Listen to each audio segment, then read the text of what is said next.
I'm telling you, Louise, my best friend Janet said. He's a man, no doubt a typical man. He'll hear your proposal and immediately think about what he's going to get. Yep. I don't much like the idea of him sleeping with others, Janet.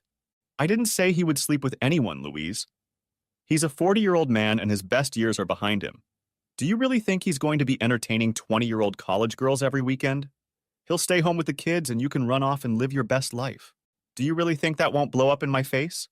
I looked around the table at my friends and coworkers. Louise, James is desperate to get you into bed, Annie replied. By asking for it, you'll just be able to have fun with him without feeling guilty or that you're cheating on your husband. Trust me, it's worth it, Marie added. Hubby won't know what you're doing most of the time. He'll be distracted by work, kids, and other responsibilities. Just give him some entertainment every now and then to keep him happy, and he will go through life without thinking about anything. I'll admit, the more we discussed this topic, the better it sounded. I had been happily married to my husband Mark for 18 years. We had 2 children, bought a house even though it was now our home, 2 cars in the driveway, annual vacations abroad. We both worked hard, lived poverty-free, and, for the most part, were happy. But recently, as I approached 40, I felt like something was missing. I wanted a thrill. Don't get me wrong, my husband still loved me with every fiber of his being. He's still a romantic at heart. We went on dates at least once every 2 weeks. We didn't party as often as we did in our 20s. My husband was still a handsome man, striving for success, successful at almost everything. I knew he was a catch, but I still felt bored, a sense that there was more to life. And that's when Janet started telling me about the possibilities. When the girls at my job also found out about my predicament, they too started talking about all the opportunities available. It was the modern world, they told me, and traditional relationships were becoming a thing of the past. Couples now enjoyed experimenting and sharing with each other. I wasn't sure my husband would agree to this, but that didn't stop my friends from continuing to convince me. And it was that night that finally convinced me of the need to talk to my husband. I had all the arguments I needed to convince him. As I smiled at my friends, they all smiled back as they knew what I was about to do. I'll talk to him tomorrow night after dinner, I told them. It'll be fine, Janet assured me. He'll be thanking his lucky stars. Hell, if you need me to throw him a bone while you're having fun with the young hot studs, I'm sure one of us will take him for a team. And I didn't like the thought of one of my friends sleeping with my husband.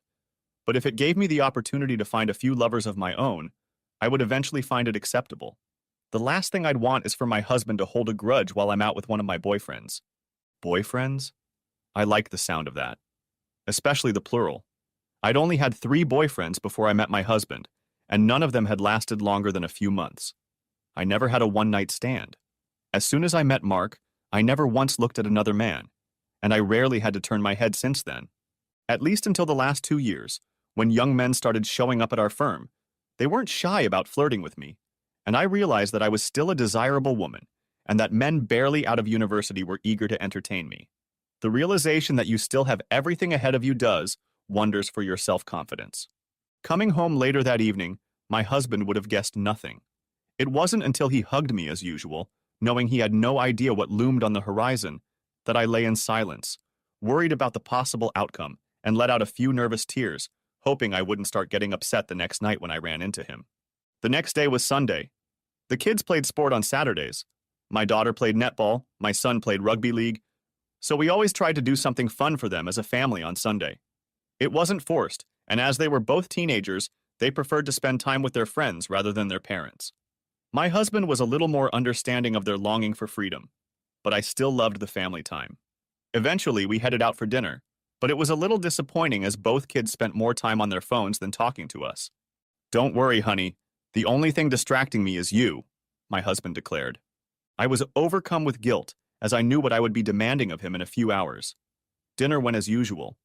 My husband and I made small talk, enticing the kids to talk, and Mark made a rule: no phones during dinner.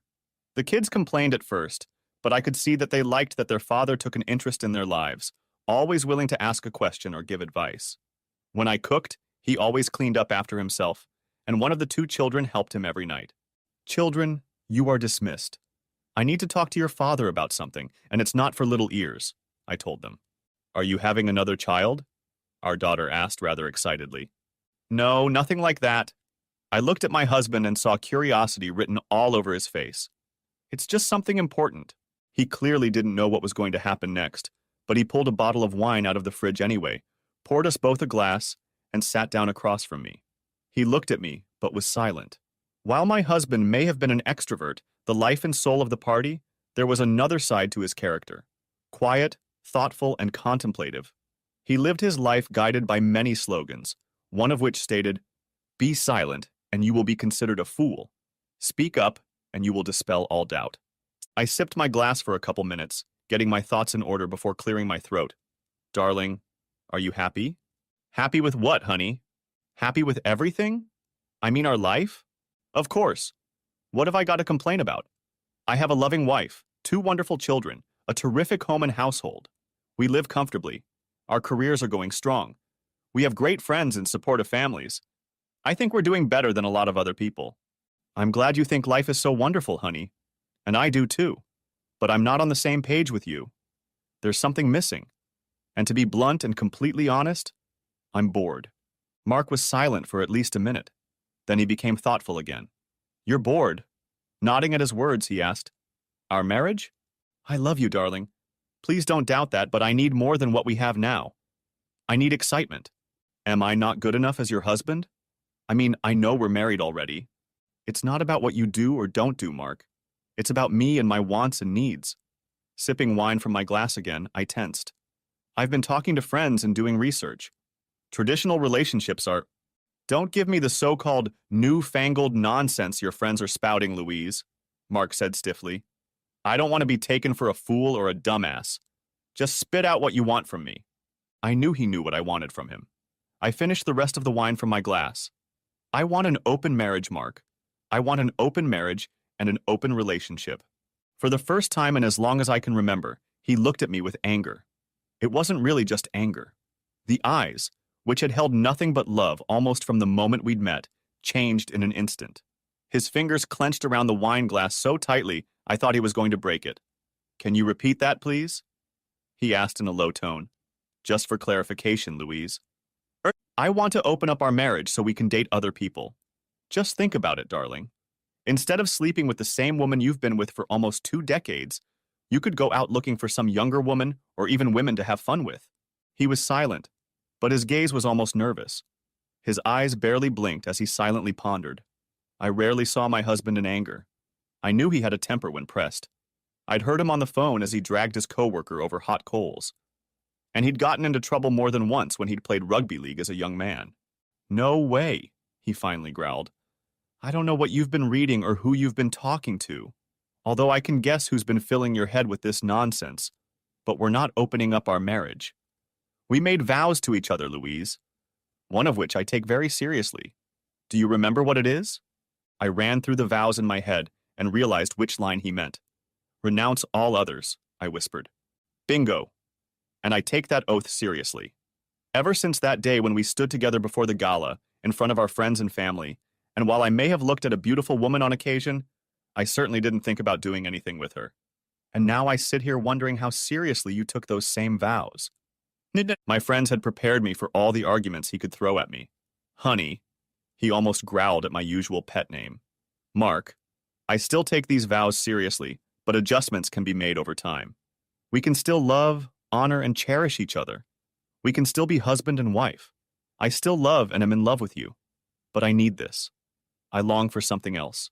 Something you can't give me." I knew those last words would hurt him. All men have egos, and to hear my wife tell me that he wasn't making me completely happy or satisfying me would hurt.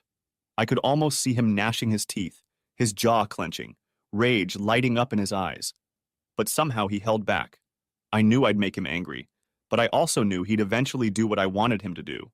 He stood up, turned around, and walked to the back door. "Where are you going?" "To think," he replied. "My wife just told me she's unhappy and wants to have fun with other people. I don't really want to be around her right now. And I don't want to spend my time in the presence of whores." His voice broke as he disappeared, and it hurt me to hear him consider me with that word. I didn't see him for the rest of the night, and as far as I knew, never made it to bed. When I woke up the next morning, it was obvious that no one had slept on his side of the bed. Getting up, I took a quick shower in our bathroom before heading to work. I found our 2 kids in the kitchen at breakfast, but Mark was nowhere to be seen. Where's your dad? I asked. He left for work early, our daughter replied. Said he might be back late, our son added. For the first time in our marriage, he left without kissing me or saying goodbye. It was quite unpleasant. As soon as I got to work, I sent him a text to let him know I loved him. I didn't bother mentioning what we had discussed or what I had said to him the night before. It was simple, and I sent him the same message whenever I had time. I tried calling him during lunch, but the message went to voicemail. I left a short but sweet message assuring him that I loved my husband and that would never change. He would remain my husband, and we would grow old together, watching our children have children of their own. I wanted to think that he would listen to that and smile. At least I hoped so. That day, upon arriving home, I found no sign of my husband's car. Sometimes he would get home before me, but more often than not, by the time he walked through the door, I was already home and cooking dinner. I breathed a sigh of relief when he walked in the door, a little later than usual, but at least he was home. I was dreading getting the call that he was at some RSL club or nearby pub, drowning his sorrows and ready to put up a fight when he walked in the house. There was no kiss on arrival, just an inarticulate greeting, after which he would disappear back into the backyard again. My kids didn't seem to notice anything, sending our son after him when dinner was ready. He chatted with our kids as if nothing had happened, although my observation was that he barely uttered 2 words in my direction. When dinner was ready and they finished cleaning up, he asked the kids to go to their rooms to finish their homework, adding that he needed to talk to me. This time he didn't offer a glass of wine, sitting down across from me and hiding no anger or misery on his face. I was certain that he hadn't stopped thinking about it since our conversation the night before. I know you won't let it go, Louise, he stated after a few moments of silence. I know that one or many of your friends are filling your head with nonsense. I did my own research today on open relationships, swinging, polygamy, all that newfangled nonsense that women seem to be consuming with gusto these days. No wonder the divorce rate is just so damn high, and so many men don't want to get married these days. And yet I know that if I say no, you'll just end up cheating on me and proving you're a worthless whore. Either way, I'll end up on the losing end. He raised his hands in a sign of surrender. Okay, you win. You'll get your way. But before we agree to that, we'll need to set some damn rules. No men in our house? I wouldn't do that anyway. Our marital bed will always be sacred. Should lovers wear protection? Well, probably until they get tested for STDs. He didn't want to date or run into lovers? That should be easy enough. No fun between us if I've recently been with a lover? Well, I guess that meant less fun for him for a while. I hadn't even considered what he meant by the next sentence. From now on, I am no longer responsible for your romantic, emotional, and physical needs, Louise. Do you understand what I mean? Distracted by rude thoughts of possible lovers, I didn't understand what he meant and didn't take the time to comprehend. After all, he was still going to marry me. He was still in love with me. He was just proving what a wonderful husband he was by letting me have it. Besides, I knew it wouldn't last forever. I'd date, have fun for a year or two, no more, then I'd stop, and we'd go on with our lives as before. He stood up when he was done. The anger was gone. There was contempt in his gaze now, almost hatred. But I knew my husband well. There was pain in his eyes, and I knew it was my fault. But I remembered what my friends had told me. I needed to be selfish for once in my life. My husband was a grown man. Sure, his feelings were hurt for now, but he would get over it eventually. I guess I wasn't surprised that he didn't come to bed that night. I was ready to go downstairs and tell him to grow up. But when I was alone in the bedroom, I downloaded a couple dating apps. Found a couple fresh photos, created a new profile, told the guys I was married but didn't mind having fun, and just laid there waiting for the messages to come in. Then I called Janet. So how did it go? She asked excitedly. He agreed to it, Janet, but I don't think he's happy about it. The way he looked at me, that's just his wounded ego having to deal with the fact that you're about to have a great time. Trust me, Louise. Young men today are awesome, or maybe I'm just lucky. I know James at work is eager to be with me. I'll let him know tomorrow that I'll be free soon. Now it was time to be Louise again. Just Louise. For the rest of the week, it was cold at home. I'm sure the kids picked up on the fact that my husband hardly spoke to me, but if they did, they didn't say anything. I did my best to keep the peace. He returned to our bed, but showed me absolutely no affection. He was polite enough to say goodnight to me, but he didn't hug me, he didn't kiss me, and he certainly didn't snuggle. Friday morning, I told him I was going out with the girls that night. He hummed faintly, even though I knew he wouldn't tell me he wouldn't agree to it. He just gave me a look that I was starting to recognize, picked up his bag, and walked out of the house without another word. I had already packed a bag in case of a major fight. Whether our children noticed that their father was gone, I didn't ask.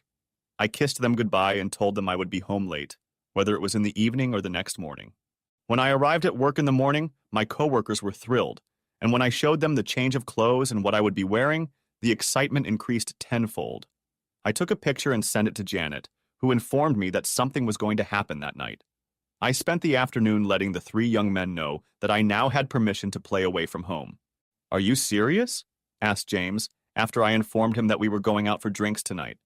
"Did your husband seriously agree to this?" "Don't mention him, handsome. All that matters is that when we're done for the day, I'm going to change and my girlfriends are going to the nearest bar. If you happen to show up, I might need company for the evening. And if you play your cards right, handsome." "What bar?" he asked, sounding rather cocky. It made me smile, for while I didn't want arrogance, I did appreciate confidence. He was young, handsome, and from the feel of it, full of energy. I told him where I would be. He smiled and said he would meet me there. After lunch, one of my coworkers approached my desk. "I saw you earlier with James," she whispered. "Are you seriously going to entertain him so soon?" "Why not?" I asked. "My husband agreed to it, so I'm not going to waste any time." "You're on Tinder?" I leaned back in my chair and laughed. My God, I've had so much interest in me within a day of posting a profile, although I have to sift the wheat from the chaff. Trust me, there are plenty of young men out there willing to have fun with older women. Pick the ones who are handsome, slender, and they usually have stamina. My husband just can't compete with that. God bless him. And how does he, deal with it? She shrugged. We don't really talk about it. He doesn't ask about what I do, and I don't ask about him. But I know he spends most of his nights at home with the kids. Does that seem fair to you? She smiled. Who says a loose relationship is fair? It's just that he agreed to it, and so did your husband. If they can't go out and find a woman, it's their fault. I bet your husband had a million ideas about how many women he was going to get. He'll probably find out that it's not as easy as he thinks it is. I wasn't so sure about that. I wasn't sure he would even go looking for another woman. He'd made it clear that he was monogamous, so him agreeing to this was rather odd. But I tried not to think about it and spent the rest of the day trying to focus on work, but constantly texting Janet. As soon as the clock struck 5 p.m., I hurried into the bathroom to change. I applied more makeup than usual. I took one last look at my phone, at the picture of my husband and our kids, then temporarily changed it to a regular picture and headed downstairs. Janet and the girls were waiting for me. No sooner had I greeted them than a shot glass and then a glass of wine was placed in my hand. Half an hour later, we were surrounded by a group of young men, most of whom were already in partnerships, as I was the last in the group to be either single or in an open relationship. James appeared. His eyes lit up at the sight of me. Once we found a booth, we got to talking, although it was obvious that all 6 girls had other things on their minds. Whenever we got up to dance, it was very rude. I was surprised we weren't asked to stop it. I have a room booked at a hotel nearby if you want to go, I finally told him. I'll be honest, James. I'm married, but I'm looking forward to having some fun. Asking which hotel, he practically dragged me out of there to the cheers of my friends. He knew where the hotel was. Once we got to the room, we pounced on each other. Next, I showered, got dressed, and checked out of the hotel, with the receptionist giving me a look as it was obvious James wasn't my husband. But I didn't care. Arriving home an hour or so later, I didn't make my way into the house as I had no reason to feel guilty. Finding the bedroom empty, I went in search of Mark, as I didn't see him on the couch. I found him in the study, quite surprised to find him settled on the single bed. Shaking him gently, he woke up and met my gaze. I almost flinched at how cold and emotionless they were. Go back to sleep, Louise, he said, after which he just rolled over and ignored me. Are you going to bed? I'm in bed. I told you about the rules, Louise. You think I'm going to share a bed with you after what you did tonight? Fine, then so be it. I heard him scoff, but otherwise he didn't utter a word. Back in the bedroom, I slipped into my usual clothes and got into bed. I lay awake for a good half hour, missing his presence beside me. But if he wants to sulk and sleep alone, that's his problem. If it kept going on like this, I just wouldn't come home. For the first couple months, I limited my date nights to Friday and Saturday nights. I did my best to maintain the same old relationship with my husband, but I realized very quickly that he would rarely share a bed with me now, and I guess it couldn't be helped that the kids were picking up on something. When I asked Mark about it, he threw me a scathing look and offered to explain to them what I had asked him to do. You agreed to it, I objected. Under duress, he growled. Either agree or be tricked. Either way, you were going to go out and have fun. But the one thing I wasn't going to give you was a divorce. You weren't going to take the kids away from me. I would never have taken them away from you. Bullshit, Louise. You've proven yourself wimpy since you made that request. All that matters to me now is that our children are not harmed by your behavior. And believe me, they know that. They're not blind. I wouldn't touch you with a 10-foot pole right now. I have no idea what STDs you're carrying around right now. I flinched at the bile that came out of his mouth. I knew he was upset, but the hatred and anger took my breath away. I would have slapped him otherwise, but I had a feeling that if I hit him, he would have no problem hitting me back, and much harder at that. Things continued to get even more cold. In many ways, we were a marriage in name only. I couldn't remember the last time he had hugged or kissed me. Sex? We hadn't had sex since I asked him to. Whether he missed it with me or not, I didn't know and didn't feel confident enough to ask. Did I miss him? I'll admit that I missed him. I missed being in love with my husband. Missed the way he held me in his arms as we came down from the high. But I wasn't going to give up what I was doing just yet. And almost every weekend I had a new date on Tinder. That all changed when Janet and the girls suggested we meet regularly after work. It went from Friday and Saturday nights to 1 or 2 nights during the week and at least 1 night on the weekend. Sometimes I didn't even make it home. Not always with a guy. Sometimes I slept over at Janet's or a friend's house, too drunk to get home safely. I started storing my clothes at work or at Janet's, as it saved time going home to change and then going out. I'm sure after about 6 months there came weeks where I didn't go home at all more than once or twice a week. I was living my best life, but I didn't realize the damage I was doing to my marriage and my family. Mark is the beginning. I'll be honest from the beginning. The night my wife approached me with this request, my love for her died. Some may ask how I could so easily fall out of love with the one I had been in love with for 20 years. Honestly, quite easily. It's betrayal and disrespect. With a few words of her plea, she betrayed everything our marriage was held on, trampled on the vows we made, and in my mind, it was just an excuse for her to go and cheat on me without guilt.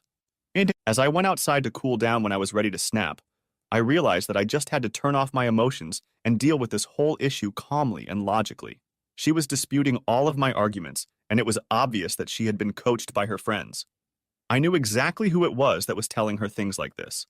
In addition to the anger and resentment, there was also the frustration that my wife might have bought into it. I knew I needed to talk to someone. Only one person came to mind. Walking over to my shed, I pulled out my cell phone and dialed her number. Hi, Mark. Hi, Emily. She was silent for 5 seconds before asking, Okay, something's wrong, Mark. We've been friends for 35 years, so don't think you can fool me. Everything poured out. There were no tears. That would come later. No, what came out of my mouth was anger and hatred.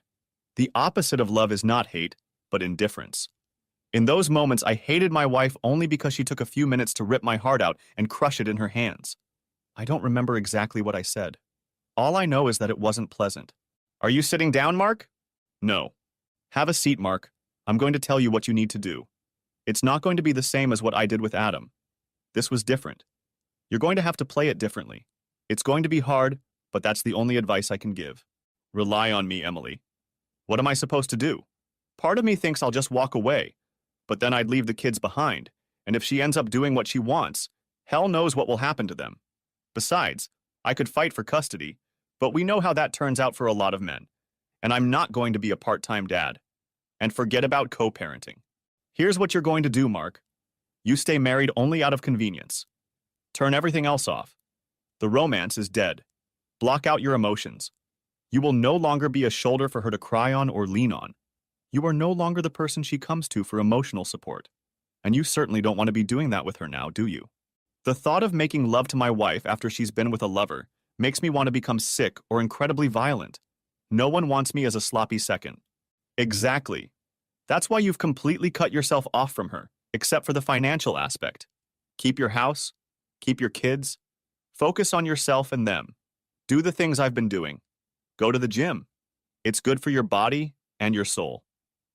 I think I could lose a few pounds and tighten up some areas. Exactly. Fill your time with other things.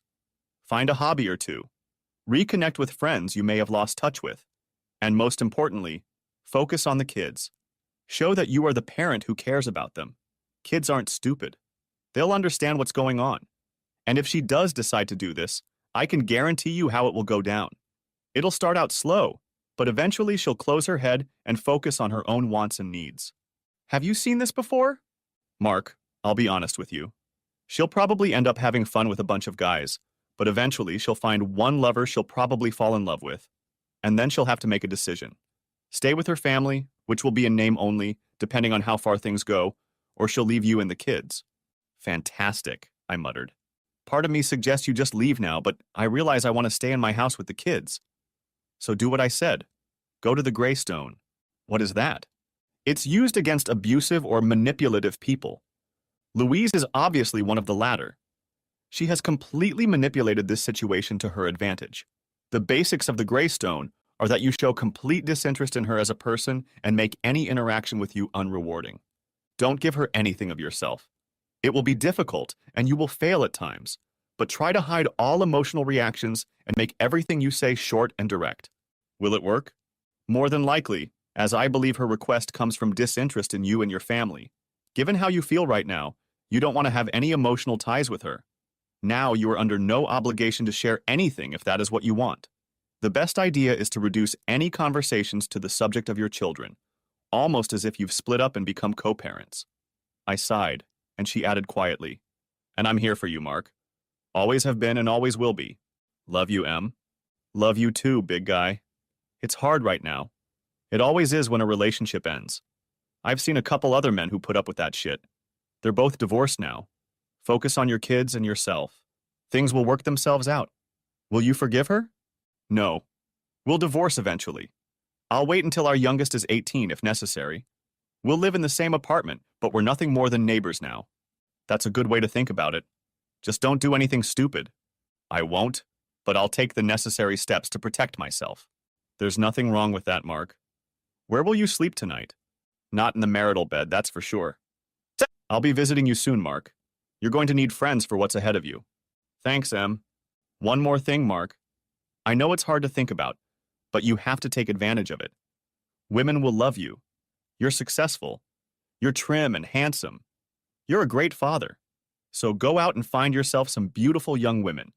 Go on dates. I'm not sure. Just think about it, Mark. You deserve to be happy too. Going Greystone was hard, and I'd snapped at Louise more than once. Each time I berated myself for it, but in the end, she got exactly what she wanted. So what did she care? The first night, when she'd stayed over and was clearly having fun with someone else, had nearly killed me. Then, she had the nerve to come to my office and ask to join her in bed. I barely restrained myself from spewing out all the thoughts and feelings I had for her. When she left my office and went back to her bedroom, I realized that any residual love I might have felt for her died that night as she went about her business. I will always have some love for her as the mother of our children, but the passion I once had for her had completely faded away. I hardened my heart, preparing for the inevitable. Following Emily's advice, I focused on myself and the children. I resumed going to the gym, took long lunches, not wanting to go too early or late at night, hired a personal trainer for the first few weeks who devised a workout and diet plan. When Louise started coming home less and less often, I took over cooking for the kids and realized I wasn't really that bad in the kitchen. And it was something I could bond with my daughter over, as she loved helping me cook dinner in the evenings. When Louise started disappearing on weekends, I realized that I couldn't be in two places at the same time. My son and daughter were playing sports at about the same time. That's when I turned to my younger sister for help and realized I would have to explain what was going on. To say she ragged on me for putting up with it would be an understatement, although I told her it wasn't putting up with it. It was that I was doing it for my kids. She was humbled when I explained to her everything I was doing and finally asked, "You should just break it off and leave with Emily." Huh? She looked at me like I was an idiot. Honestly, she's the one you should have married.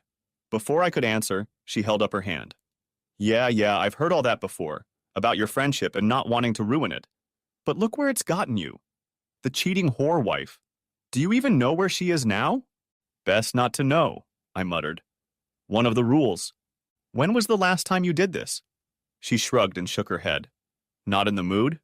I don't want to talk about it. Mark, find a pretty girl and rock her world for one night. That's what Emily suggested. My sister laughed before I asked, Do you know anyone? My sister laughed and then laughed at me. Please, at least 3 of my friends still hold a candle to my rather handsome older brother. She squeezed my hand. The gym sessions are paying off. Getting a six-pack yet? I feel more fit than I have in a while. And when I work the bag, imagining her, or a myriad of faceless boyfriends. Wouldn't I seem awful if I admitted I see her sometimes? As long as you don't actually hit on her? When was the last time you two talked to each other? Last week when she was home for dinner. The only topic I discuss with her is the kids. She doesn't seem to notice what's going on at all. Spent all her time on her phone. When she was in the shower, I looked. 3 dating apps, and there must be messages from several dozen men on there. I have no idea who or how many she's having fun with. I paused before adding, and the thing is, I don't care at all, because she's now my wife in name only. An absolute goddamn slut, my sister muttered. I agreed, but saw no point in putting it into words. A waste of energy. I had more important concerns right now. Besides my sister, Emily was the one person I relied on the most. The kids already adored Aunt Emily, but as their mother slowly faded from their lives, they began to appreciate when Emily was around, especially my daughter. Emily never stayed overnight, but we spent many evenings sitting together on the couch and usually having a drink or two. Sitting together turned into cuddling, but I didn't let it go any further than that. At least, not yet. Daddy, why do you put up with this? My daughter finally asked at dinner one night. My wife still managed to come home at least a couple times a week for dinner and still slept in the marital bed, probably not noticing that I had already moved most of my stuff out of it. Yeah, the kids at school tried to tease us about it, but we actually went along with what they called mom, my son added. I guess we're not the only kids of parents who are divorced or in weird relationships. Sighing to myself, I glanced at Emily. She threw me a reproachful look before I looked at my children again. Did your mom ever tell you about what was going on? Not really. Just said that things might change in the future, my daughter replied. Dad, we're not little kids. We know everything from the internet. Just tell us what's going on, my son stated. We certainly won't judge you. At least you're here. I can't remember the last time my mom said 3 words to me. My daughter wiped her cheeks, and I realized she was missing a positive female influence. Emily reached up and hugged her in seconds. I won't go into details, kids. You don't need to know. But your mom made me change our relationship. I only agreed because if I hadn't, I would have lost the house and you. Do you still love her? My daughter asked. No, I answered bluntly. My love for her basically died the night she made the request. It died completely that night when she came home late for the first time after her first date with a man who is not her husband. Does she even love us anymore? My daughter asked, barely holding back. Emily hugged her even tighter and looked at me. Of course she loves you, I replied, but I felt like I was lying to her. Funny way to show it, Dad, my son remarked wryly. Sighing, I realized it was partly my fault. Look, kids, all I can do is continue to be the father I've always been. I'm doing everything I can to make sure that what she's doing doesn't affect our little family. I will always be there for you so you can count on me. I can promise you that. My sister is helping too. And I'm not going anywhere either, Emily added. If you want me around. As my daughter hugged her tightly, Emily looked in my direction, and I noticed her eyes sparkle.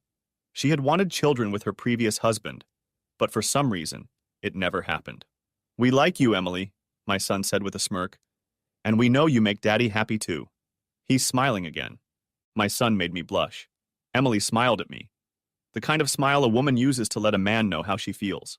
A few months passed rather quickly, and our lives changed. I built an addition to the house and turned it into my private area. It was a bedroom, office, and living space all in one. The kids loved it as we could all play together. When I worked from home, my kids enjoyed sitting on the couch and keeping me company. And when Emily came to visit, we had our own personal space while the kids were in the other living room. I rarely saw my wife, avoided her when she was home, and the only communication now was solely through texts. I had no idea what she did for a living and found that I didn't care at all. A portion of her paycheck still went into a joint account, so all bills were covered. I slowly began to remove her from my life so that she would no longer be a beneficiary in things like life insurance. This will only benefit my children. The same goes for probate, as I intended to be divorced by the time I died. Emily stayed the night with us, although we did not become intimate. but she would happily walk through the front door on Friday night and only leave when she was going to work on Monday morning. We even slept in the same bed, but she realized I wasn't ready. I still wore the ring, as although our marriage was a joke, I still considered myself married and a husband. Thankfully, Emily didn't pressure me or rush me. She liked to just hold me in her arms, whispering that she loved me and that she would wait as long as I needed. Honestly, she's a fool, she whispered one night. She has no idea what she's thrown away. And you still have to go on dates. I'm a patient woman, Mark. Louise. I confess that, having been let off the leash, I guess I went a little crazy. I had always been a faithful wife and mother, but I had given almost 20 years of my life to my family. It was time to live a little of my own life. I felt it was due to me for sacrificing so much. Yes, I can hear you now saying that my husband did the same thing. Well, he was in an open relationship too, and he could take advantage of that. Whether or not he takes advantage of it is up to him. The simple fact is, he agreed to it. He could have said no. And while we could have argued, I would have understood his reasons and agreed in the end. I might have been a little annoyed, but deep down I know I would never cheat on him. But like I said, I guess I did go a little crazy. Then there were the Tinder dates. Not all of them were successful, but there were plenty of young men ready and willing to take me to a hotel room. Time flew by quickly as I burned at both ends of the candle. Weekend hikes quickly turned into 1 or 2 nights a week. I didn't forget about my family. I made sure my portion of the bills were paid and kept in touch with the kids. I didn't get much socialization from my husband, and whenever I was home, he avoided me like the plague. When I had a quiet moment and thought about it, I remembered the last time we slept in the same bed or had a deep and meaningful conversation. And though I was determined to change that, I would soon be distracted by the suggestion that we go out for the evening. Then, it wasn't until I returned home to spend the weekend with my kids and maybe even my husband that I realized how much had changed and how much I had actually missed out on in the last few months of getting what I wanted. Knowing that my husband wasn't happy with me, I usually kept to the living room, kitchen, and bedroom because trying to talk to him was like talking to a brick wall. The only topic he discussed was our children. The state of our marriage? He just looked at me like I was a complete idiot. Even so, I missed him. I missed our kids. Part of me wanted to quietly end it all, but there was also a part of me that was having too much fun to end it all. There were too many young men who were interested in a woman my age. "Hi!" I exclaimed as I walked through the front door. "I'm home!" The lights were on, but no one called my name. Dropping my purse on a chair, I walked to the kitchen where I found my husband and 2 children sitting down to dinner. The surprise was that Emily was there. I knew her well, as she had been friends with my husband since they were children. As I approached my husband, I stopped, meeting his gaze. I knew he was still not happy, but figured his feelings must have thawed. I quickly realized that wasn't the case. In fact, he was looking at me like I was nothing more than dirt on his shoe. "What are you doing here?" our daughter finally asked. Her tone spoke volumes. "What do you mean?" "I'm here to spend time with my family." She scoffed at that suggestion, meeting my eyes and smirking as if she knew something I didn't. As for our son, he looked at me, practically grinning, and then turned and addressed Emily. "Is there room for me?" I asked my husband. "No," he replied. That was all he said, his voice expressing no emotion. Then I looked around and noticed the change. When I returned to the living room, it looked more like a museum than a place to live. The kitchen had been painted, and the pictures that once hung on the walls had been removed. Looking closer, I discovered that there are no pictures of my husband and me. There are a couple of us with our children, but our wedding photo that once held a place of honor is no longer there. Looking around our bedroom, I realized that my husband hadn't used this room in a while. Back in the kitchen, I noticed a significant difference. Distracted by everything else that was going on in my life, I just didn't pay attention to it. Walking over to the double doors, I opened them and saw what appeared to be a huge living space with a sleeping area, a couple of nice couches, and a large entertainment area. "What is this?" I asked. "My part of the house," Mark replied. Again, there was nothing special in his tone, just a statement of fact. "And why did you build it? Why didn't you tell me?" He just looked at me, remaining silent, but his eyes spoke volumes. I glanced at my kids and they both smirked. The only one who remained silent, not giving anything away, was Emily. But I noticed she was holding his hand under the table. "Why are you here, Mom?" our daughter finally asked. "Aren't you supposed to be on a date with one of your boyfriends?" I turned to my husband. "Do they know? Did you tell the kids about our arrangement? They've been asking where you've been all these months." I told them, I'm not going to lie to our kids to cover for you. It was your decision. You've hardly been home for a couple months anyway, our son added. I'm surprised you're even here. Why are you here? Our daughter asked again. We were having a nice dinner until you showed up and made it awkward. I looked at my husband. Are you going to fix our kids' attitudes, Mark? No, he answered without even looking in my direction, turning to look at Emily, who was silent but clearly watching with interest. Our kids are teenagers and entitled to their opinions. Do you even know how old they are? You missed my birthday, our daughter declared. And you missed my team playing and winning the grand final, our son added. They finished eating and Emily, without saying a word, stood up and motioned for them to go to the other room so I could talk to my husband. I'm pretty sure I stood there opening and closing my mouth as Mark got up and pulled a beer out of the fridge. Leaning his back against the counter, he sipped his beer for a minute or two before he finally asked, Why are you here, Louise? I wanted to spend time with my family this weekend. My kids and my husband. He looked away for a few seconds, then nodded. Good luck with that. I'm busy tonight and this weekend. As for the kids, well, you can always ask them. I was hoping. He stopped and turned to face me. Remember the agreements, Louise.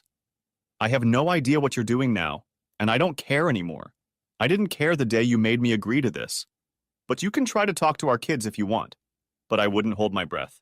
After 5 minutes of talking to both of them, I realized that neither of them wanted anything to do with me this evening or weekend. Sighing in defeat, I went back to the bedroom and felt alone in my own house. Okay, I muttered. If that's the way it is, I can just leave. I'll see you later. Probably not, our daughter replied sarcastically. I grabbed my bag and hurried out of the house into my car. Slamming the door, I slammed my palms on the steering wheel a few times, feeling utterly stupid and unable to stop the tears that flowed as I found myself blaming everything on my husband, until I remembered the look in his eyes the night I'd approached him with my request, and the same eyes the night I'd come home from our first date. But it was the look in his eyes that night that had chilled me. There was absolutely nothing for me now. No love. But there was no hate either. Just total indifference. I was almost a stranger to him now. As I leaned back in my seat, I could only wonder if I had ruined everything that really mattered to me. Had he been right in the first place? Had my girlfriends really steered me down the garden path? Maybe their husbands would have tolerated such an arrangement, but Mark had always been a proud man.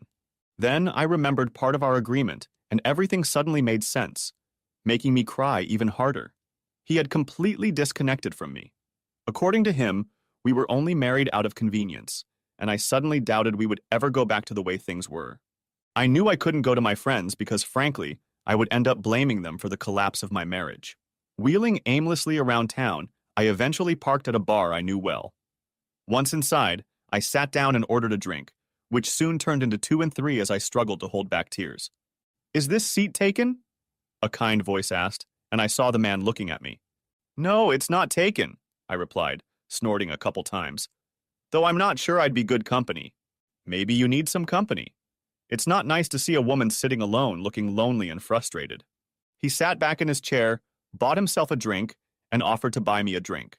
As soon as the glass was in front of me, he raised his glass to clink. Need someone else's ear to talk about it? I'm not sure you'd want to hear my story. Is it that bad? The more I sit here and think about it, the more I wonder if I've ruined everything. He held out his hand. I'm Tom. And you are? Looking at his hand, I finally took it. I'm Louise. And now we're no longer strangers. I am now a friendly ear. And a beautiful woman like you crying alone in a bar suggests that something or someone has broken your heart. Are you sure you want to hear about this? I'm in no hurry to go anywhere. Taking a deep breath, I turned to him and looked at him carefully. I thought he was incredibly handsome, but unlike all my other lovers, he was older than me, perhaps even closer to 50. I told him in general terms what was going on, and except for 1 or 2 questions, he usually just nodded his head in understanding. When I finished my story, he ordered another drink for us. I suppose the question is about wanting to maintain a relationship, Louise.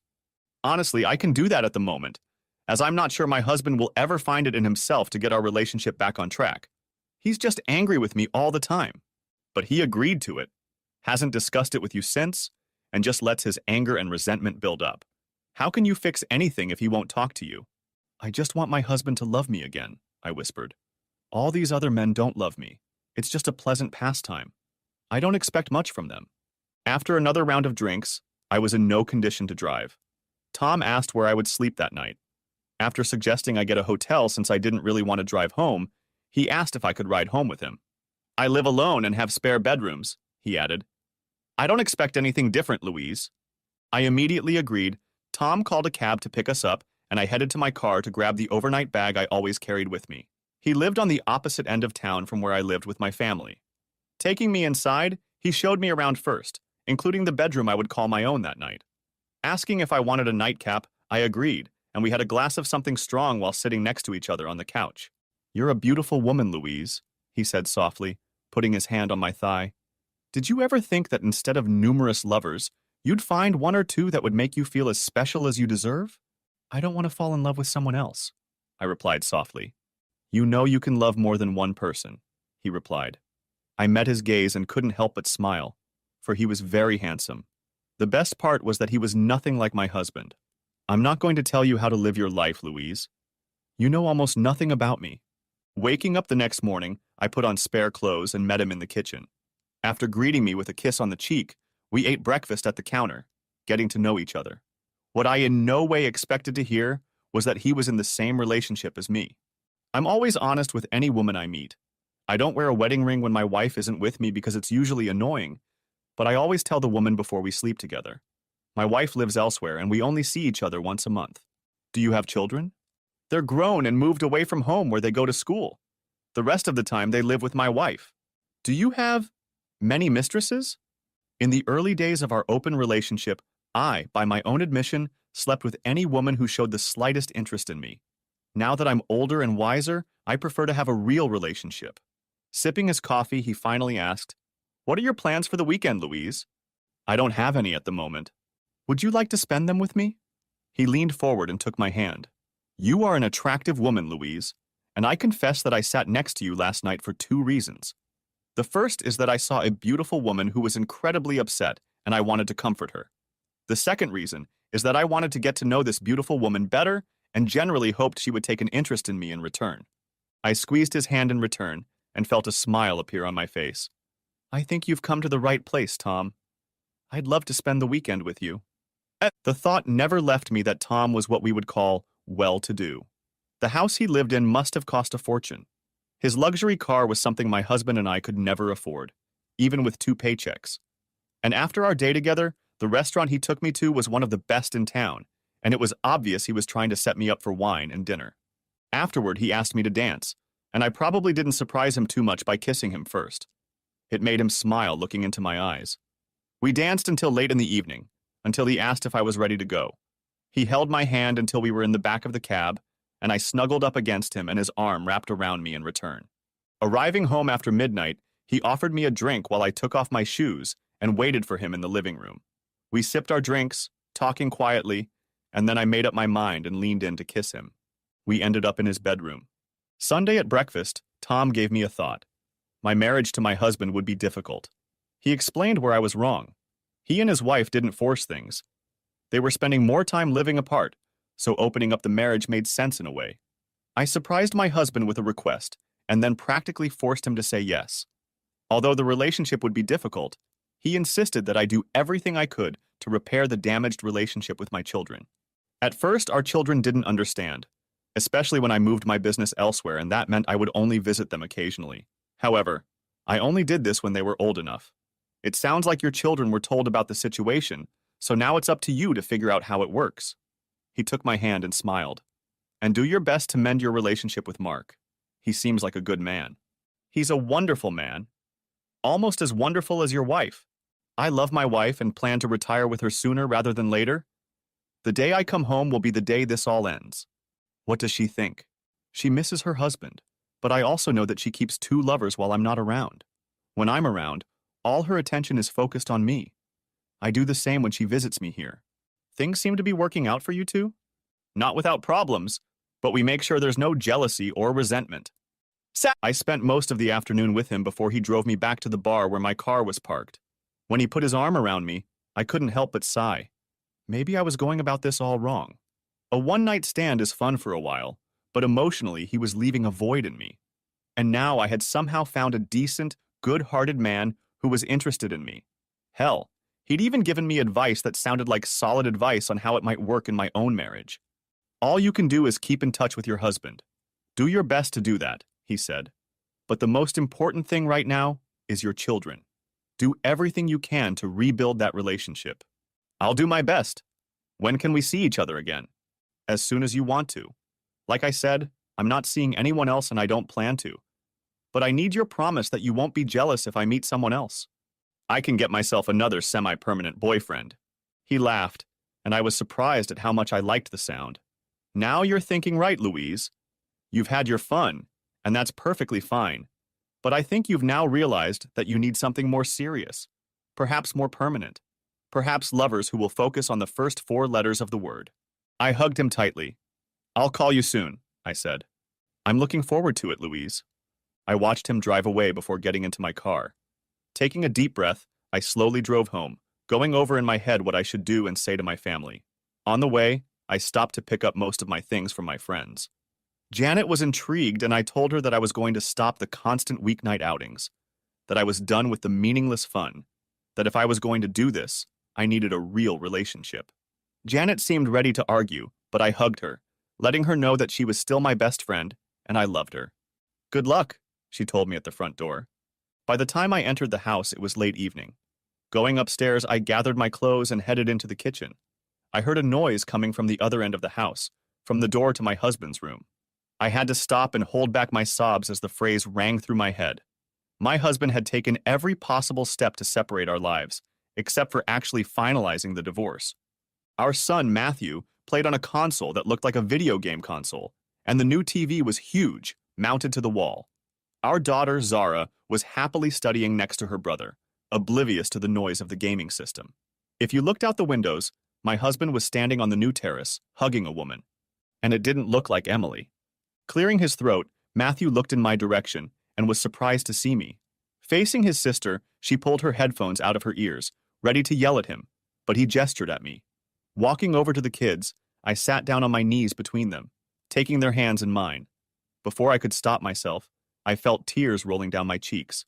Please don't ever doubt that I am your mother, and I love you, I managed to say. I know you know everything, and I'm sorry I missed some things. I promise I will behave better from now on. My son had always been closer to me than my daughter. When his lower lip began to quiver, I turned to hug him tightly. I don't understand, Mom, he finally said. Why are you gone all the time? It broke my heart, and part of me realized that I should have stopped then and there. I'm sorry, baby. I didn't mean it. I miss you, that's all. I'll try to be better from now on. Are you really with other men? Let's not talk about that, Matthew. That's something your father and I have to worry about. Pulling away, I kissed each of his cheeks and then ruffled his hair. I know I need to work with you, Matthew. I promise I'll try to attend all the home games next season if I can. I can send you a calendar of our matches when it comes out. When I turned to my daughter, she didn't look so convinced anymore. She was older than her brother. She had her own views and ideas about life, and she'd always been the apple of my husband's eye. You broke Daddy's hearts, Mom, she declared not too kindly. What a wife. You're too young to understand. She stood up, the books in her lap falling to the floor, and she stared at me. I'm not too young to understand, Mother, she shouted, contempt so evident in her tone. I'm 16, almost 17 years old. You think I don't read stuff on the internet and magazines? What happens in your father and I's marriage stays between the two of us. But your behavior and decisions affect me. And on my daddy. She then burst into tears and ran away. Sighing and backing away, I didn't even hear Mark walk in until I felt his presence looming over me. Looking into his eyes, I felt the familiar coldness. Are you staying for dinner, Louise? Nodding, I managed to answer. I'll try to be here more often, Mark. Is this your wife, Mark? A kind voice asked. And as I turned around, I saw an absolutely gorgeous woman walking towards him. And what immediately set me off was that she was no more than 25. When she smiled at me, trying to appear innocent, I almost stood up to strangle the bitch. I'm Cindy. What about no visitors, Mark? She's here for the afternoon to keep me company, and then she's going home after dinner. Not that you have the right to tell me what to do, Louise. We have a free relationship, remember? I'm just exercising my rights as a free man, enjoying the company of many beautiful women. I had nothing to reply to that. But admittedly, I felt annoyed and jealous as I watched my husband and daughter prepare dinner together. Cindy sipped wine from her glass, watching with a smile on her face, and I read her gaze as she watched my husband. As for my daughter, she had always been close to her father, but it felt like they had gotten even closer in the last few months. But he was gracious enough to secure a seat for me at the table, even though I sat on the other end from him, seating me closest to my son, who, though clearly upset with me, at least struck up a conversation with me. Mark didn't say a word to me, continuing his conversation with Cindy and Zara. My presence was simply ignored. However, he didn't lie. An hour after finishing dinner and cleaning up, he walked Cindy to her car. He waved and waited until her car was out of sight, then walked out the front door. "Mark," I said quietly. He stopped and looked at me, this time without anger. Nor was there the coldness I'd come to expect. He wasn't smiling, but I could sense that my husband was happy. "Can we talk, Mark?" He sighed and ran his hand over his face. "About what, Louise?" he finally asked back, and there was a weariness in his tone that I hadn't expected. "About us, Mark.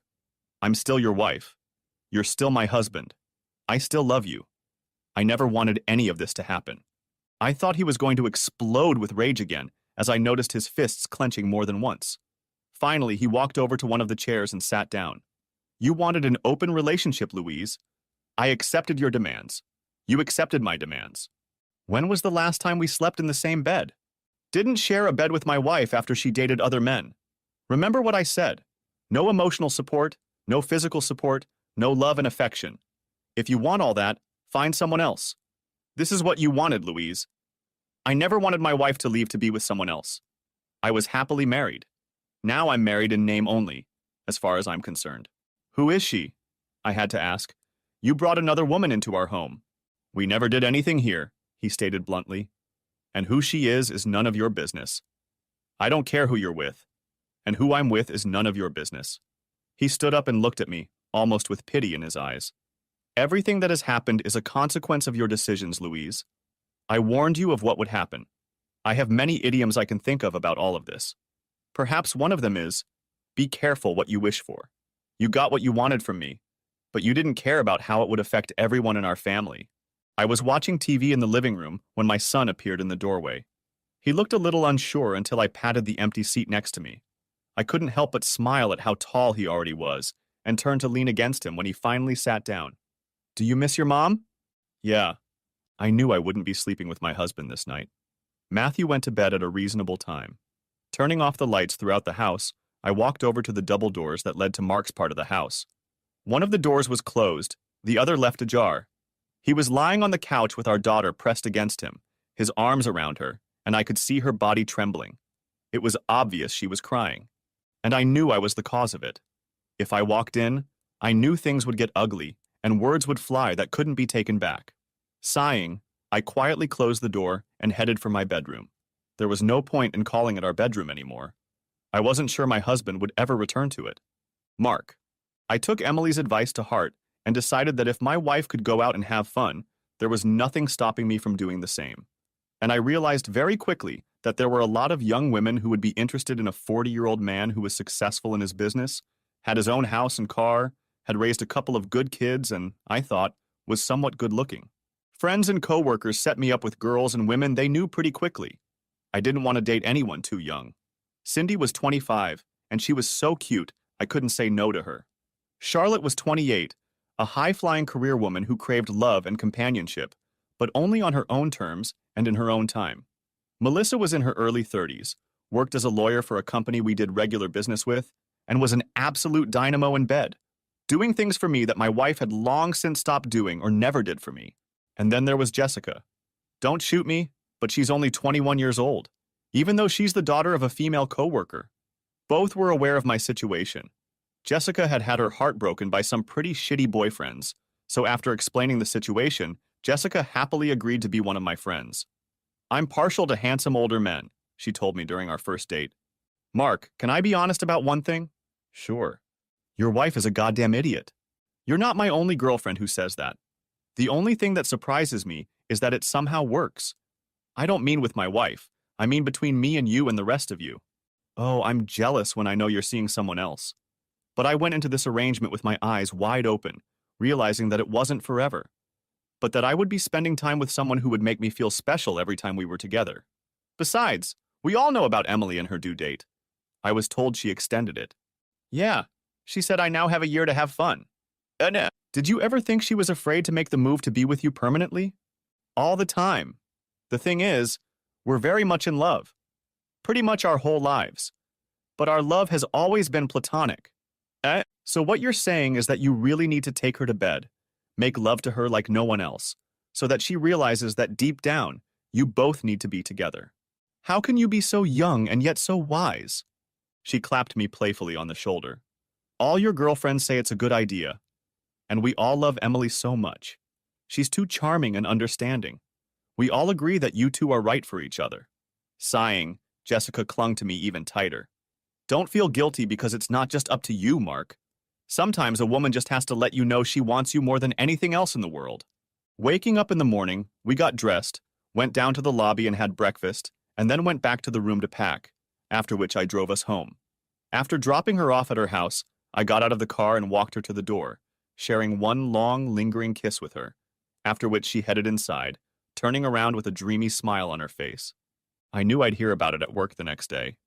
Arriving home a little after stopping by the store, Matthew took his usual seat in front of the TV, and I could hear him yelling into the speaker of the headset he was wearing. Zara was sitting at the table, busy minding her own business as usual. Kissing the top of her head, she turned her around so I could leave a kiss on her cheek. Have you two been okay the last 2 nights?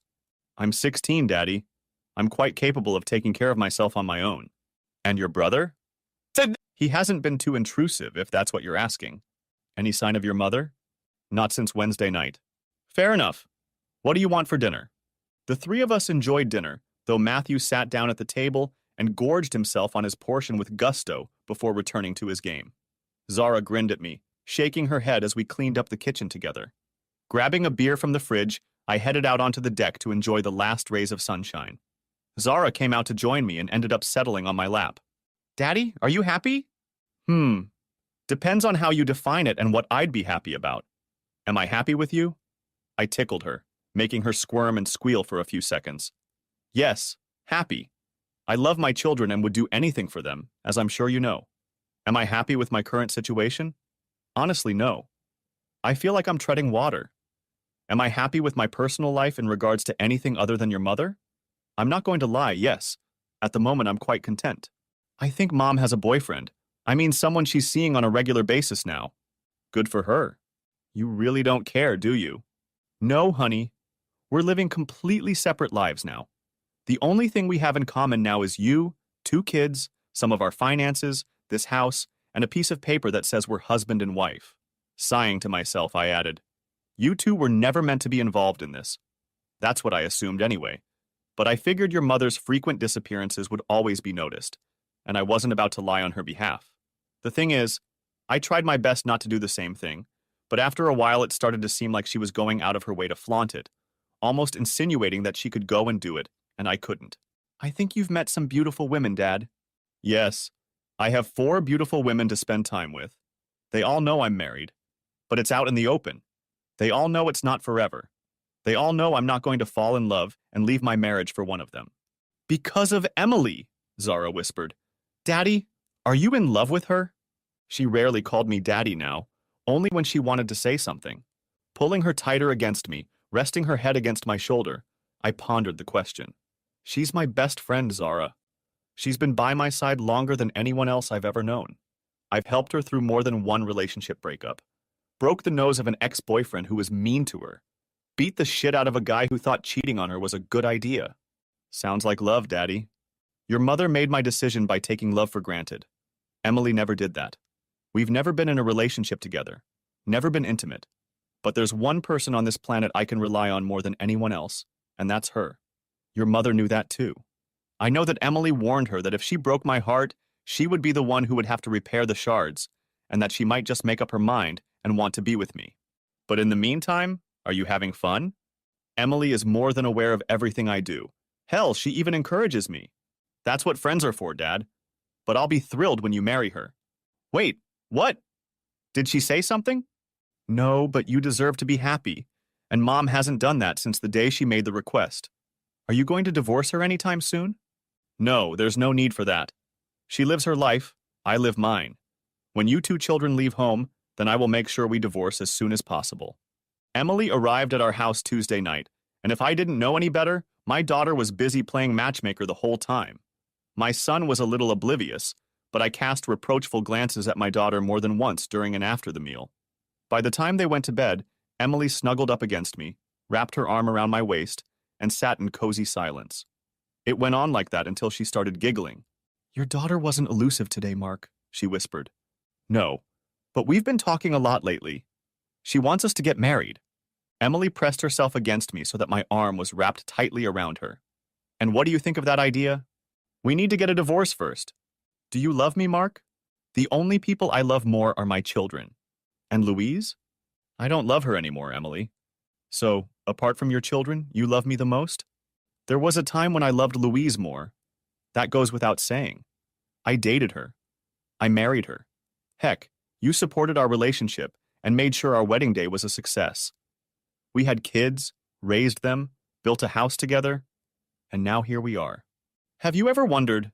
She hesitated, but I knew what the question would be. Not while I was married, no, because I didn't allow myself to. Plus, you were my best friend, if you don't count my wife. I was a happily married man. And now? I think about it a lot.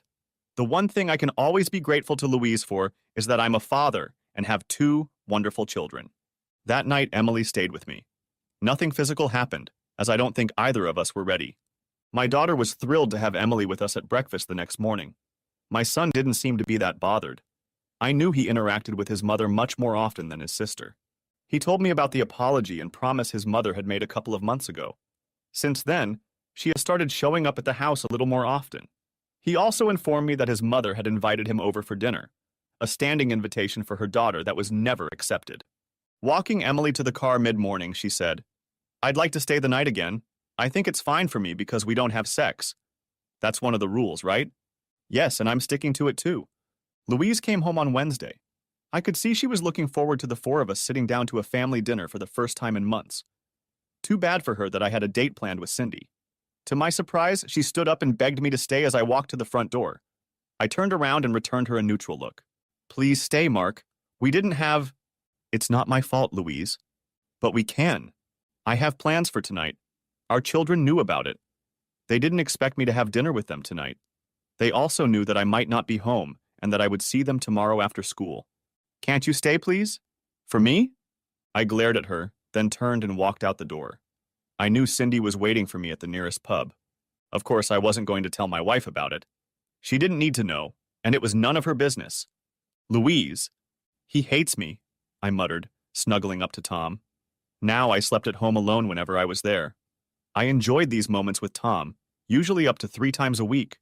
I hadn't found a second steady lover yet, but I wasn't sleeping as often anymore. I think it's over, Tom. Do you have any idea what he's doing?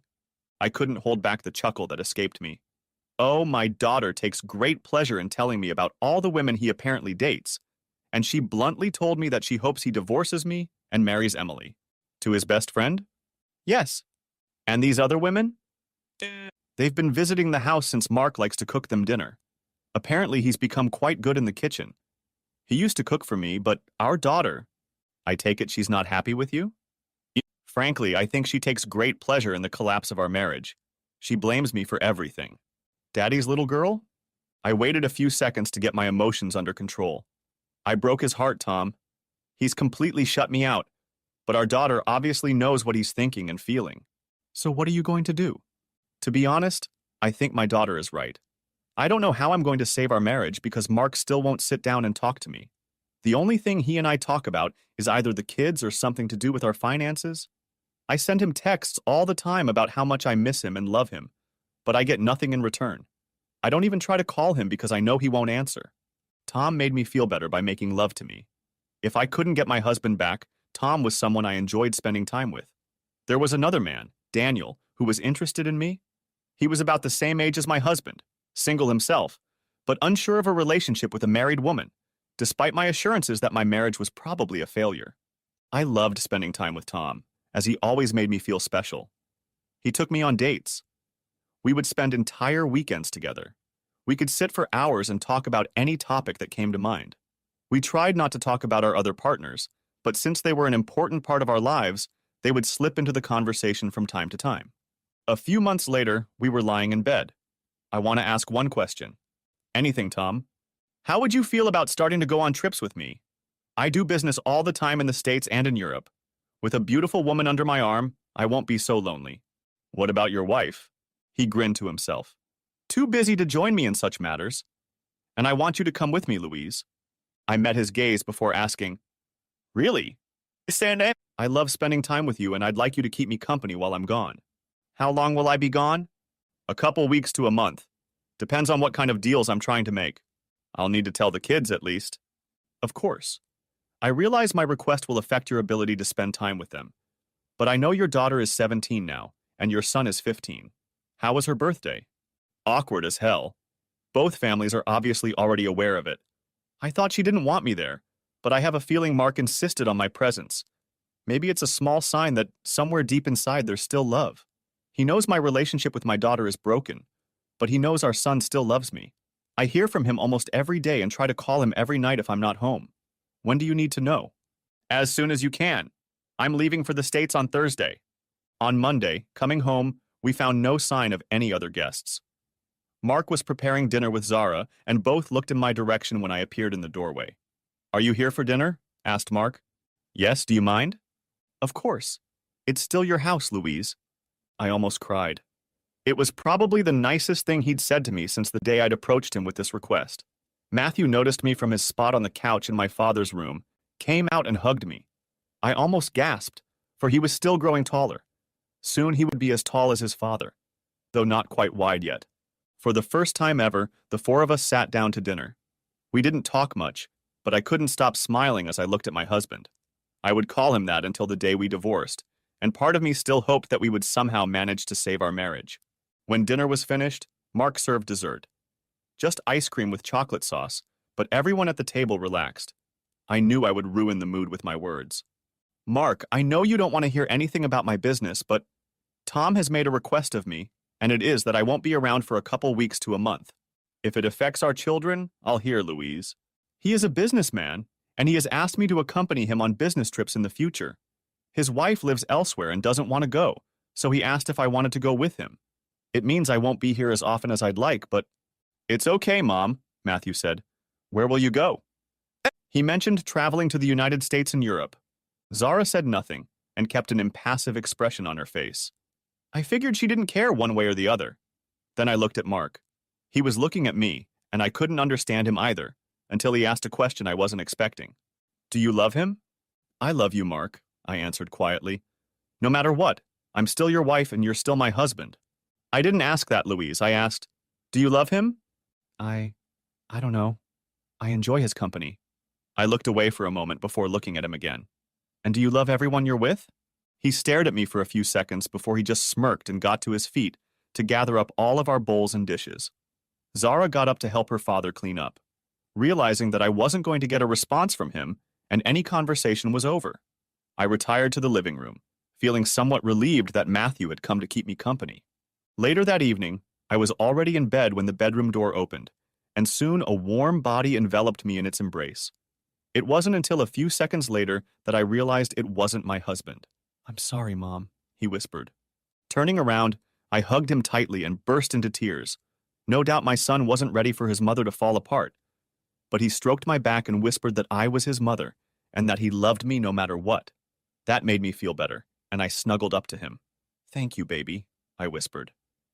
I spent the next 2 nights at home before heading out with Tom on our first trip together. Mark and Zara were as polite as they could be, but otherwise ignored my presence unless they were in the same room. Matthew was quite affectionate, seeming to realize that I was feeling rather lonely. I knew he wasn't offended by his father or sister realizing what was going on, so I did my best to explain things to him. Dad always insisted that we should keep in touch with you, he told me, and that made me smile. He may not have loved me, but he knew I would always love our children. I had already made arrangements at work to work remotely while I was away, so I packed my things Thursday morning for Tom to pick me up from home. When I got downstairs, Mark had already left for work, and only the kids were still sitting at the table eating breakfast before heading off to university and school. Zara barely said 2 words to me, which I expected and tried to ignore. I did get up as she was leaving and asked if I could give my daughter a hug. There must have been something in my tone because she softened a little and hugged me for a few seconds. I really love you, Zara, I whispered. You are my firstborn. She let go of me, and without meeting my gaze, she murmured that she hoped I had a good time before disappearing out the door. I was the last to leave. Matthew hugged me, asked me to take lots of pictures if I was sightseeing, and only then walked out the door. A few minutes later, Tom came to pick me up. Over the next few months, I went away with Tom more often than I expected. We traveled to North and South America, parts of Asia, and spent a lot of time in Europe. While he was working, we did some sightseeing, and he also made sure that I hardly had to pay for anything. I was always introduced as his partner or girlfriend. Whether the people we dated knew he had a wife, I didn't know and certainly didn't ask. I also knew I had a crush on him. He was incredibly romantic and generous. One day while I was away, I was checking social media and realized what I had been missing otherwise. Mark didn't block me and used them primarily to let his family and friends know what he was up to. When a news story came out about him taking the kids away on vacation to New Zealand, I didn't know whether to be angry or upset. Most of the pictures showed the kids having a great time. Mark never once mentioned it to me when I was home. Neither did either of the kids. The fact that Matthew didn't mention it hurt me the most. I didn't miss the fact that Emily showed up in a lot of the pictures too. After lunch, Tom came back to our room and found me crying on the bed. He didn't ask what was wrong, but just joined me, taking off his shoes and hugging me. Taking my phone, he checked to see what had me so upset and then kissed me. I feel like I should take some of the blame, he said. You're spending a lot of time with me right now. I just feel like I'm already divorced and he's just dealing with the kids on his own time. Maybe you want to stop traveling with me for a while? Maybe we could, I don't know, spend some time at home and you could get to know the kids? Are you sure about that, Louise? I met his gaze as he smiled at me. I'm just asking because... He sighed and kissed my forehead. I really love you, Louise. That made me smile. We had expressed our love for each other on our first trip. But I still love my wife and I can't imagine a time when I will leave her. Introducing your children to me would be... I'm not sure, to be honest. I wouldn't want to inflate expectations. After coming home a week later, I tried to spend as much time in our house as possible, as well as socializing with Tom. Trying to corner Mark was quite difficult as he always seemed to know where I was. But one evening when he was home alone, I did get through to him. You've gone to New Zealand with the kids, I asked. Why? I decided to give our kids a vacation. They haven't gone on vacation in years. Why did you exclude me?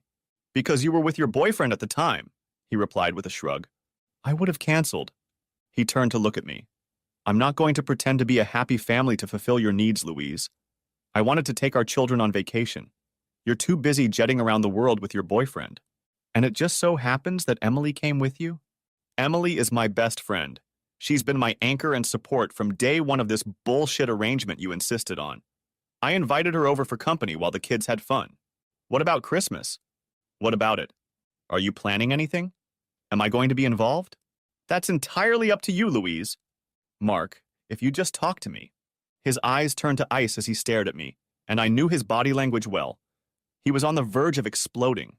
I had never made my husband angry until the night he was asked. Sure, maybe I was constantly annoying him about little things, but anger? He had never once raised his voice in my direction, even for a second. We have nothing to talk about from the night you made your request, and the next night when I was practically forced to agree. You've made your thoughts and feelings about our marriage perfectly clear, Louise. I miss you, Mark.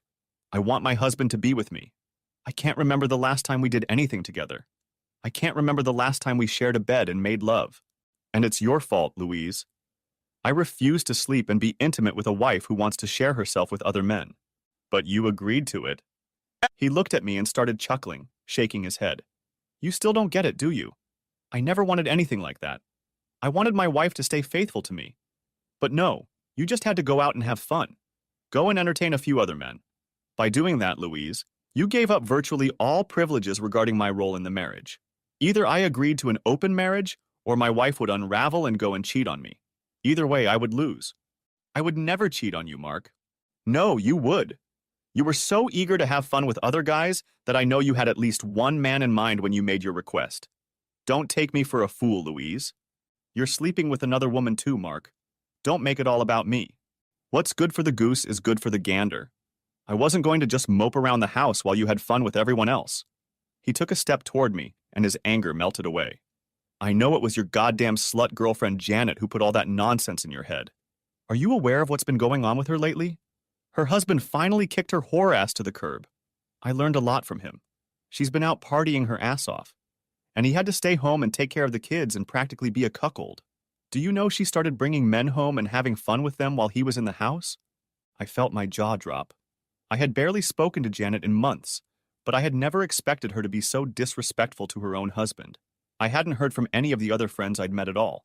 But I also remembered what I'd been told before all of this started, that they go out and have fun, and husbands. My head dropped as I realized that Mark had guessed everything, and probably from the beginning. I don't know exactly what they would say, Louise, he said, and the anger in his voice was gone. There was just no emotion in it now. But I can make a few guesses, and I know I hit the mark most of the time. You took the word of a few whores, and with your request, you destroyed our marriage, our home, and everything that made our union so special. And there's no going back to what we once had. He stepped forward again. Why is that, Louise? You never explained why. Was I a bad husband? Was I a bad lover? Did I make you unhappy? If you wanted a divorce? I was bored. Not good enough, Louise. Boredom is no reason to tell your husband you want to have fun with other men. Try again. I met his gaze, his figure blurring slightly as my eyes filled with tears. The problem was that I still couldn't explain it, at least not without destroying what was left of our marriage. I'd had plenty of time to realize that I'd made an incredibly selfish request, forced him into an arrangement he didn't like, and listened to bad advice from friends who I should have realized didn't have the best intentions for my marriage. Because Janet and the girls were having fun, dating handsome men, acting like they were 21 again. And I found that attractive, okay? Every night when we went out, they filled my head with all the things I could do if we had an open marriage. I could date other men. My head was filled with stories of all the advantages and opportunities. And what did they say about the poor little husband who had to deal with that? I lowered my head again. It was time to be frank with him. Janet said it was never a fair arrangement, I whispered. I never wanted anyone else, Louise, he said sadly. Until that night, I was a happily married man, in love and devoted to my wife, and I would have done almost anything to make her happy. But your act showed complete disrespect for me as a husband and showed your true thoughts about our marriage. I sighed to myself. We hadn't spoken in such a long time since the night he'd agreed to this arrangement, but the thought never left me that this was the death knell to our marriage. I knew there was no going back. His love for me had faded, at least as far as I was concerned as his wife. What do we do, Mark? Keep this arrangement until the children are 18. Then we'll decide what to do. I realized what he wanted to do and burst into tears. What I didn't expect was for him to put his arms around me, and it broke me completely.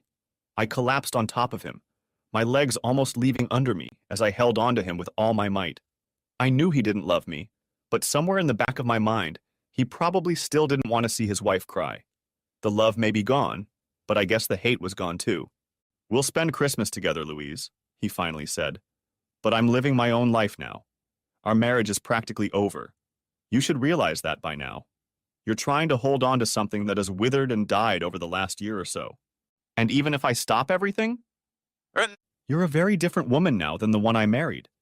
And I'm definitely not the man you once married, or the man you asked for. I don't want to lose you, Mark. You're my husband, and no matter what you think, I still love you. I felt him sigh. But to my joy, he didn't let go of me, his hand still gently caressing my back. But he continued to remain silent. Perhaps for the first time ever, he didn't want to say anything he knew would hurt me. I already knew the truth. He didn't need to say anything else.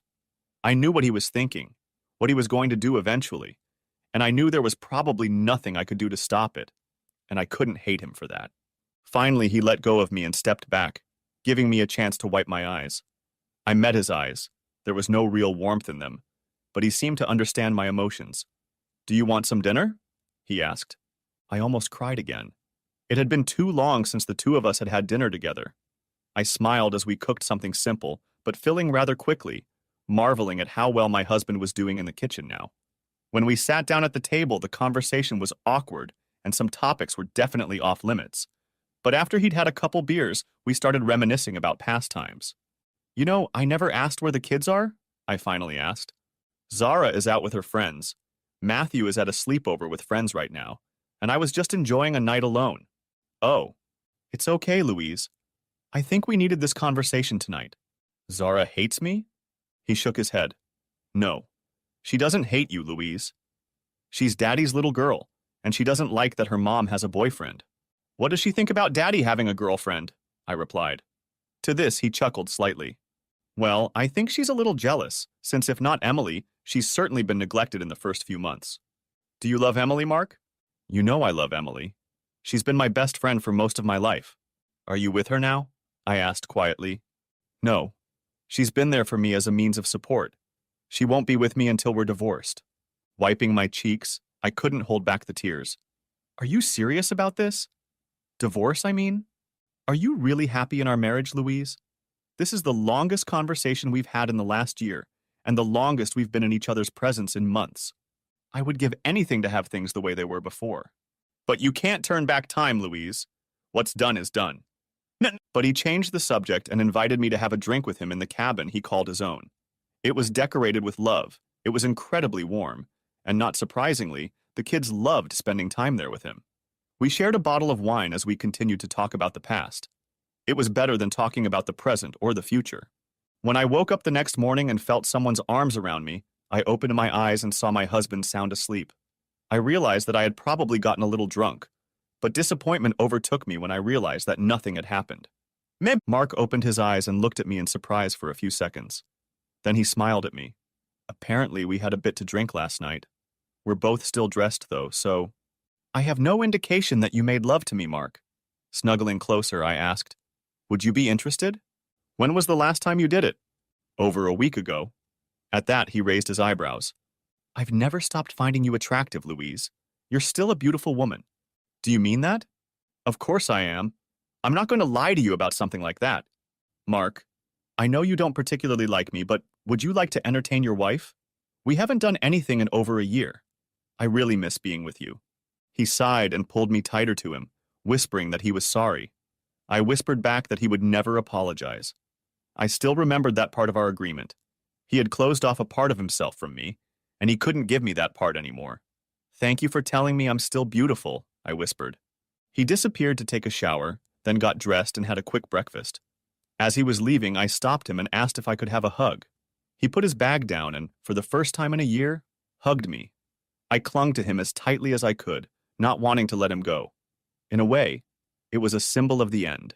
One last hug before he left. But I knew that one day we would hug one last time before our marriage ended. I love you, Mark, I whispered. I've never stopped loving you, not even for a second. He didn't say anything back. I guess he didn't want to hurt my feelings this early in the morning. I followed him to the driveway, watching him get behind the wheel of his SUV. I couldn't resist waving at him and he pulled back and honked, getting ready to leave. Mark, you're 18 now, honey, I said to my daughter, and Matthew is 16. I think it's time. Are you finally going to divorce her? You shouldn't be so excited about the idea, Zara. Dad, your marriage has been a sham for too long, and you deserve to be happy with someone who will love you. I'll have to let Matthew know. And when your mom gets back, I'll put her at the table and give her the paperwork. I'd prefer it be a joint application. That way it will go faster and without much delay. Your mom is aware that I want a divorce, so hopefully this won't come as too much of a shock to her. Did you tell Emily? Yes. She wanted to wait until we were divorced, but we've both waited long enough to be together. I'll discuss living arrangements and everything else with your mom. Louise, at least, hadn't lied to our son. Since she had started her relationship with Tom, having learned his name from our son, she had spent time with him when he traveled, but was home most of the time when she wasn't away. We were able to spend Christmas together, and it was almost a reminder of years gone by. I warned my side of the family to be friendly, and her side of the family seemed to be at least a little favorable to me. That one night when we talked longer than we had in over a year helped me thaw out her feelings. I'd even say we became friends again, but the love and intimacy was gone. But we could be around each other, in the same room, and talk to each other easily. I knew she still loved me, and I hoped that maybe I would rediscover my love for her. Although my feelings were more positive than they had been in recent months, I couldn't love her like I used to. And she came home a few nights later and I gave her a couple days to recover. I wasn't going to be cruel and file for divorce as soon as she showed up at the door. The hatred I had felt for her in those first few months was long gone. After finding my own girlfriends, I even began to understand her, but only up to a point. It was Emily who helped me stay calm most of the time. One evening, we sat down to dinner as a family, and I was pleased to see that Zara had become affectionate with her mother. I felt it had to do with her knowing what was waiting on the horizon, but she was sincere enough. As for Matthew, he always loved his mother, although I also warned him of what was in store for him. He was upset, but understood that it was necessary so that his mother and I could move on with our lives. Left alone with Louise, I asked her to wait at the table while I got the papers and placed them in front of her as soon as I sat down. She immediately cried as she realized what it was without even looking at it. "I can't apologize for doing this, Louise. The only thing that could possibly have been done differently was to do it 12 months later. But I stayed here because I wanted to be near the kids. And when I left the hate and started living my life, I didn't mind sharing a house with you. Neither of us brought lovers here to dirty up what was once our bed together, and we never flaunted our other relationships." I took her hand and squeezed it. "Read the papers, and if you agree, we can file them as a joint application. Zara is 18 now, so she is no longer considered a child. Matthew is 16. I think it would be best if he stays living here in his home until he turns 18. And what are we to do?" "That's up to you, Louise." I took a deep breath, squeezed her hand, and made sure she was looking into my eyes as I added, "I'm going to be with Emily. As soon as we get divorced, I'm going to propose to her. More than likely, I'll move in with her. As for this house, you can either buy me out or we can sell it. Are you going to stay here?" "I don't plan on leaving yet, Louise. I don't know what your plans are for the future, but now that our children are grown, I feel it's time for us both to move on." "I never wanted this, Mark," she whispered, wiping her cheeks with her free hand. "I know that, Louise. I know you wanted it to last for a short time, but it's still going on, and I've already told the other women I'm involved with that I'm going to divorce you and move on with the woman I'm in love with." I knew those words would hurt, and they did, as Louise cried even harder. I wasn't heartless and continued to hold her hand, which she clutched tightly. "If this was a year ago, Louise, I would have said things that would have broken your heart even more and caused you real pain. I don't want to do that now. I want to end our marriage on good terms if possible." "I think she'll win in the end," she murmured. "Emily warned me about breaking your heart. She's always looked out for my best interests, and I suppose you know I did the same, considering how I treated a couple of her former partners. Can we stay friends, Mark? We're already friends, aren't we?" That made her look at me and smile. "We've gotten closer in the last few months than we have in the 12 months since that request.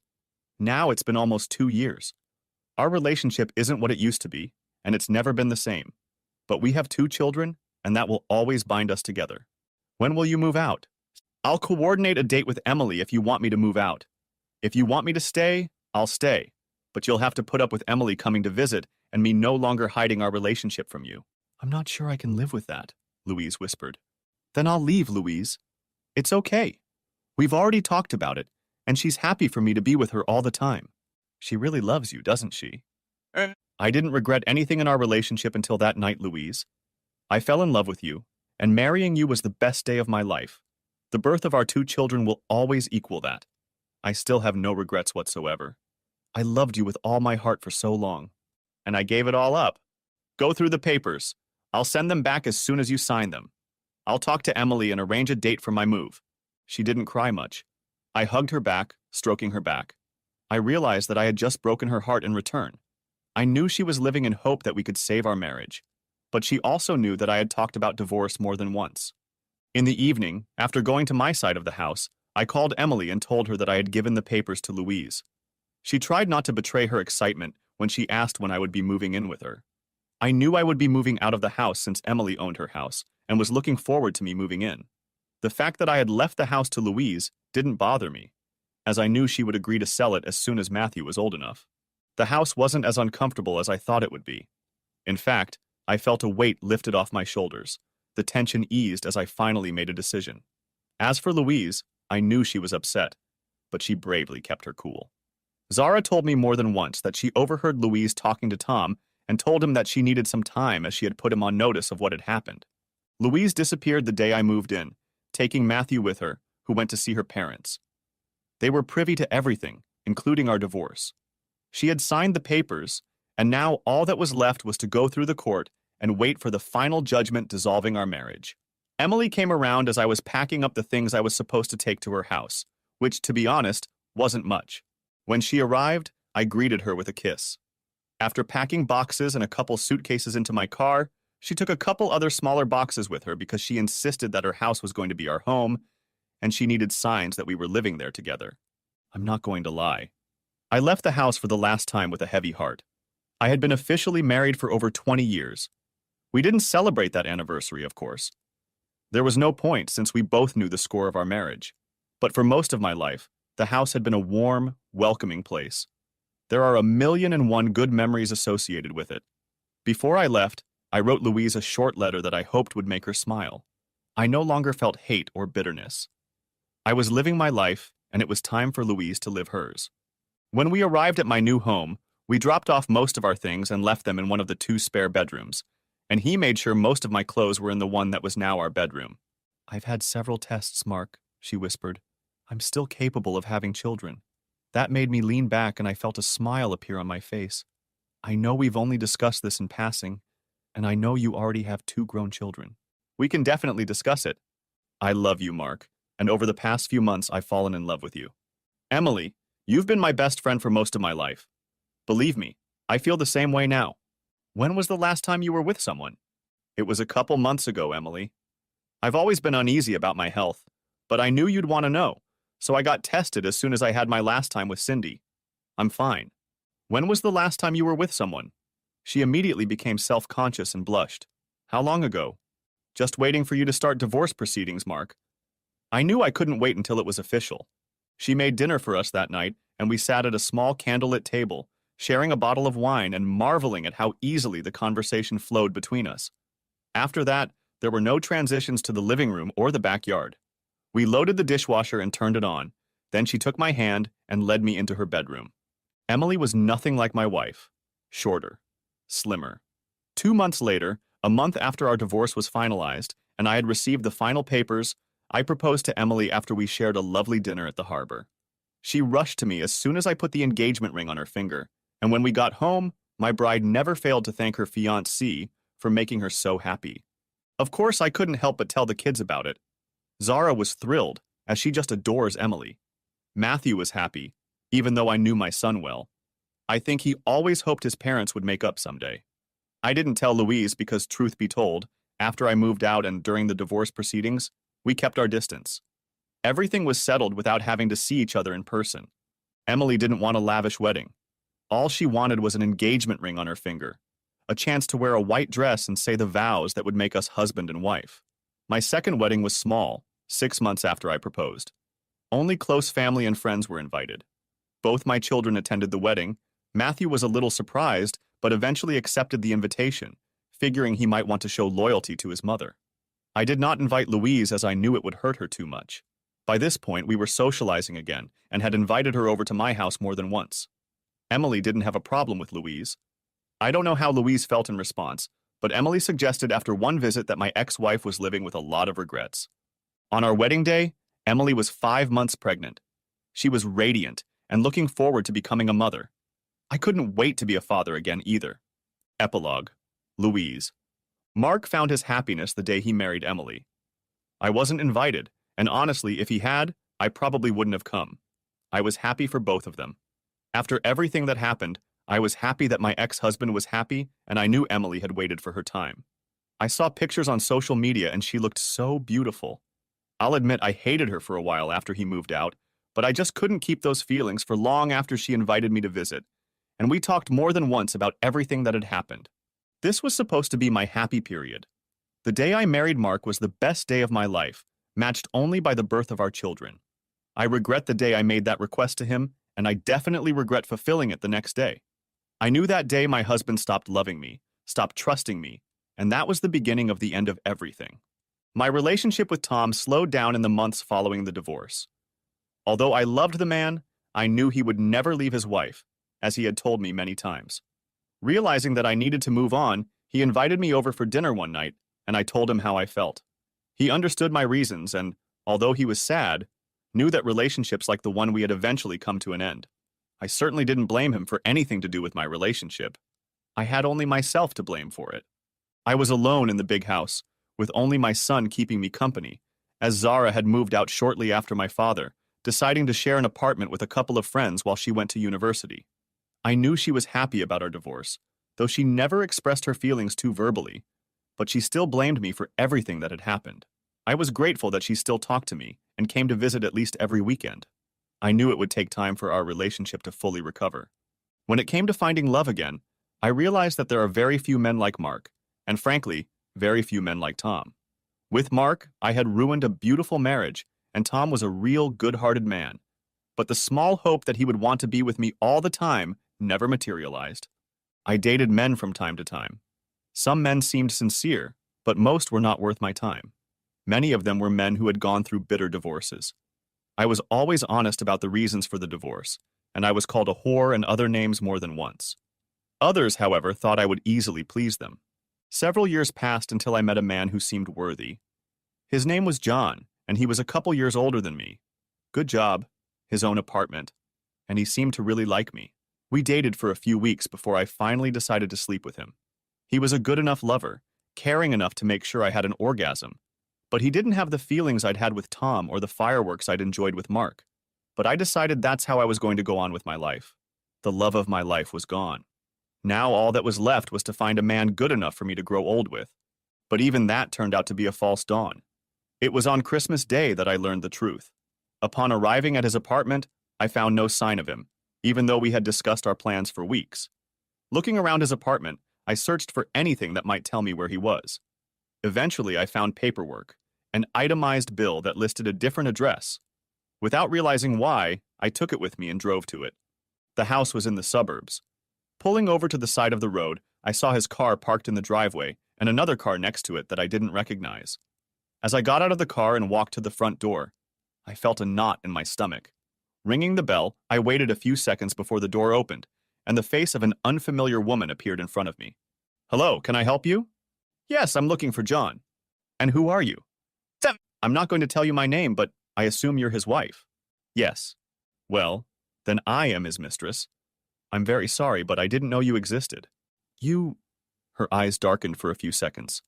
"You didn't know he was married?" "Believe me, I was in an open marriage and was a major cause of his downfall, and I have the scars to prove it. John never talked about being married." I raised my left hand. "He never had a ring on his finger. He stopped wearing it a long time ago. Said it had to do with work." I could feel the anger radiating from her. "Tell me everything you can." "Who is it, sweetheart?" came his voice from the back of the house. "Just someone looking for the street, honey. I'll be there in a couple minutes." I told her everything I could, particularly details that only I could know if I were close to him. I told her details about the apartment he kept, details of our relationship, when we met, how often. I watched her mull it all over, and finally she sighed. "I can't thank you enough for this, whoever you are." John appeared next to her, and I heard him whisper, "Oh, shit. You're an asshole, John. If I had known you were married, I never would have gotten involved with you," I hissed. "I'm sorry." "Diane," his wife said to me as I met her gaze again. "I'm sorry, Diana. I've been through this shit once before. I had no idea." I looked at John again. "You're such an idiot. And by the way, it's over between us. I never lied about my past or why I got divorced. I know I screwed up. And you're just a cheating piece of shit." Getting back in the car, I wasn't going to cry over this piece of human garbage. I felt sorry for Diana, though. I hoped they didn't have kids, or if they did, they were grown, so the divorce wouldn't affect them. No doubt he'd claim I was crazy or lying, but I knew intimate details about this man that only a wife should know. Driving aimlessly around town, I had no idea where to go. The kids were with Emily and Mark and their families. I didn't want to get involved, even though I had a standing invitation from both of them. I stopped at the house I'd kept after the divorce, but I couldn't decide to go inside and spend Christmas alone. Sighing to myself, I put the transmission in gear and drove across town to the house my ex-husband now called home. Pulling up to the house, I walked up to the door and knocked. Mark opened the door after a few seconds, took one look at me, opened the door wider and hugged me while I cried. "I kept ruining everything," I sobbed, snuggling into his chest. What I hadn't expected in any way was to feel another person hugging me. "Stay with us," Emily said. "You're still family, Louise." "Mark?" "You were always welcome to join us, Louise. Our children are here, and you get to spend time with our daughter, too. I can introduce you as Aunt Louise." I leaned back and looked at his handsome face. He hadn't changed much in the 5 years since our divorce. He looked just as happy as he had in the early years of our marriage. Are you sure you're okay? Both of them took one of my hands each. We're sure, Mark replied. It's Christmas, a time for family, a time for gratitude, but also a time for forgiveness. I've already forgiven you, Louise. I think it's time for you to forgive yourself. My daughter smiled and hugged me as I held my grandson, whom Zara had given birth to earlier in the year. Mark's parents were friendly to me as always. They were introduced to Emily's parents, who were polite and friendly. Matthew hugged me for what seemed like hours. My son is now a young, strong, broad man. After spending the day with such a loving family, I was finally able to smile. Zara, her husband and child, left late in the afternoon, and Matthew flew out shortly after, hoping to spend time with his girlfriend. Both parents left early, leaving me with Mark, Emily, and their 3-year-old daughter. I explained what had happened while we sipped our wine. Both were sympathetic and understanding. Mark offered to go knock his block out, which made me smile. I couldn't stay with them all night, and as I got up to leave, Emily was the first to suggest a place to stay for the night. I'm going to sell the house, I told them. It's a big place that I don't need anymore. I'm going to find an apartment or something. Please stay tonight, Louise, Mark added. We managed to live together for almost 2 years when things were going downhill. Now that we've become friends, you don't have to go away at our expense. Are you sure? I noticed them glance over and then smile. Pack your things, Louise. You'll always be welcome in our home, Emily replied. Enjoying a long shower, I watched from the doorway as Mark read a story to their daughter. More than once, I had to hold back from crying, remembering how he had done the same thing for our daughter once long ago. Heading to the guest room that Emily had quickly prepared for me, Mark gave me a hug before Emily did the same. I hope we can be good friends in the future, she said quietly to me. If it means I get to see him more often. Do you still love him? I nodded at that question, barely holding back tears. I'm so sorry, Louise. I hope you know what I mean. I'm sorry too. I heard their bedroom door slam shut and close the door to my bedroom. As I lay in bed, I hated the fact that I was alone, but it was better than any other option but being with Mark. Lying there, I pondered my life and where it was going. Maybe I should give up dating and focus on my career and grandchildren. There wasn't an ounce of jealousy in Emily. She had the man she wanted, and I certainly wasn't a threat. Maybe I could just be a friend to her. Tomorrow was another day. Eventually, I would figure it out. The end. Thanks for watching. I hope you enjoyed it. So subscribe to my channel and watch the next video.